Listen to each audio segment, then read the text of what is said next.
السلام علیکم ورحمۃ اللہ وبرکاتہ۔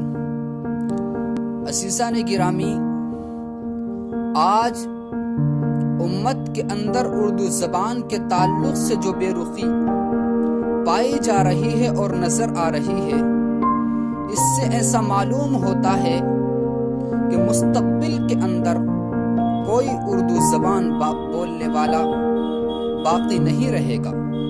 تو اسی کے تعلق سے میں آپ کی خدمت میں ایک شعر حاضر کرتا ہوں۔ ویڈیو کو پورا دیکھیں اور چینل کو سبسکرائب کریں۔ تو لیجیے حاضر کرتا ہوں۔ زبانیں کاٹ دی گئیں آج نفرت کے خنجر سے، زبانیں کاٹ دی گئیں آج نفرت کے خنجر سے، ہمارے کان میں اردو رسب کون کھولے گا، ہمارے کان میں اردو رسب کون کھولے گا، ہمارے اہل کے بچوں کو انگلش سے محبت ہے، ہمیں ڈر ہے کہ مستقبل میں اردو کون